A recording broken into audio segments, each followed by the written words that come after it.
Robert Weiner joins me, former spokesperson for the Clinton and Bush White Houses and US government operations committees and senior staff for 5 congressmen as well. Robert, good afternoon to you, and thank you for listening with us and for us and waiting patiently to speak to us. It's good to have you on the programme. Sheila, thank you so much to you and the team for having me, and what an opportunity for America and the United States to chat right after this historic news conference. Well, tell me what you made of what you heard, just broadly speaking, before we home in on a few specifics. Well, we saw the two faces of Donald Trump. Oh, it's such a nice setting. Oh, your prime minister is so wonderful. Oh, we have such a wonderful relationship with NATO. Oh, we have such a wonderful relationship with you, and we don't say anything bad about you, except that he does, and he did, and we all know that from the Sun interview, as well as what he said in the NATO meeting before. And so I really have issues with, he says that immigration is bad for Europe, it's bad for the country. I think you saw the worst of Donald Trump in that sense.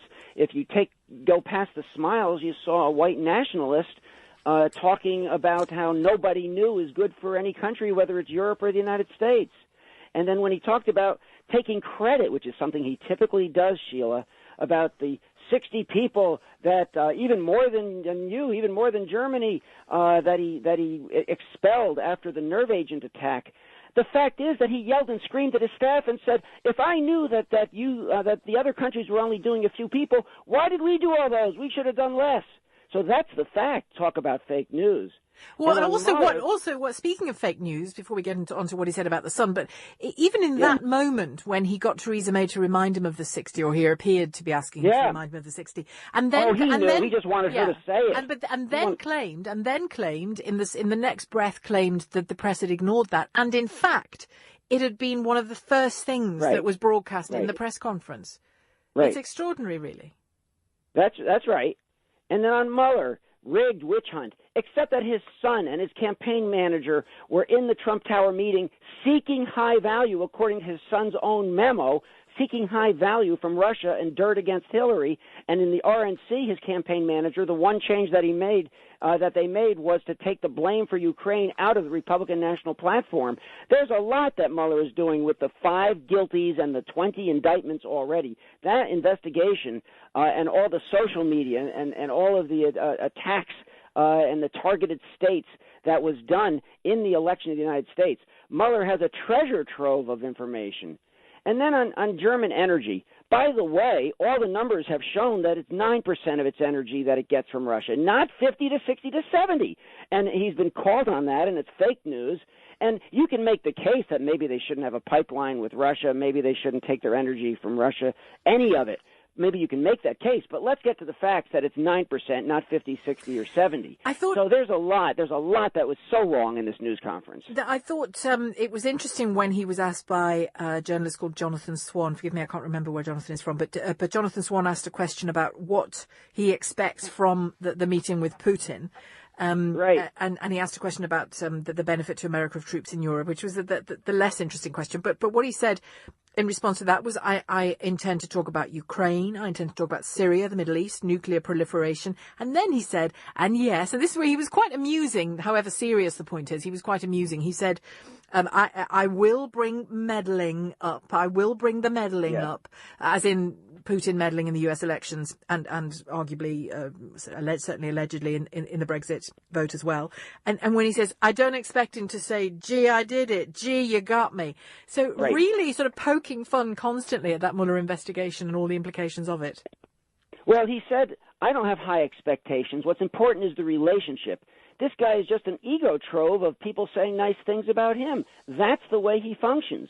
And he did say, we'll talk about meddling. The word meddling is such a demeaning lowball of what really happened. It was a rigging of the election.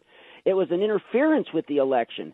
And that's what happened. He would not be president if it wasn't for both the Russian interference and Comey's inaccurate statements at the end that renewed an investigation that a couple days later he had to withdraw the renewal of it against Hillary because he found nothing new.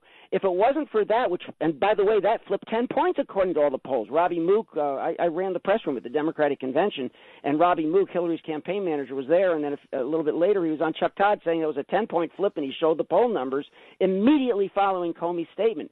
So without what Comey did, without what Russia did, Hillary Clinton would be president, and many Democratic leaders have said that Russia that he is not a legitimate president in terms of the election. Well, for the purposes of this conversation, let's say that he is the legitimate president of the United States. Sure, given that Mueller still has to report back fully on his involvement, doesn't it, and his knowing involvement. Right. If I'm not saying that he's not the president of the United States. I'm saying that in terms of the vote, the thing that he hates most. His button, his hot point is anytime anybody challenges the him through the Mueller investigation of what Russia did. The smart thing would be to do what Reagan did and say, I didn't know that we traded arms for hostages, but it's clear that we did. It was a mistake. If he came out and said, I acknowledge that Russia tried to change the election. I acknowledge that the impact of the Comey letter was significant, but by the laws of our country, I am the president. I'm going to do the best that I can. I'm working with the entire American people. I'm working with you. I'm for you. If he made that kind of a statement, he'd take all the pressure off. It would be honest, but he lies to himself and he lies to the American people about what happened. Tell me about this US-UK trade deal. He says, despite what he said and is on tape saying, I thought it was quite amusing when he said, we tape everything now. We tape all the interviews because of fake news. Yeah, and, right. Actually, News Just In, that's what journalists have been doing since tapes were recorded, But anyway, I'm glad he's caught up. When he says, whatever you do is okay with us as long as we can trade, I said nice things about the Prime Minister. I did not say that this trade deal was an impossibility, even though he's on tape saying that if this deal goes through as Theresa May has designed, then the US-UK trade deal wouldn't be a possibility. So again, total contradictions right throughout the press conference.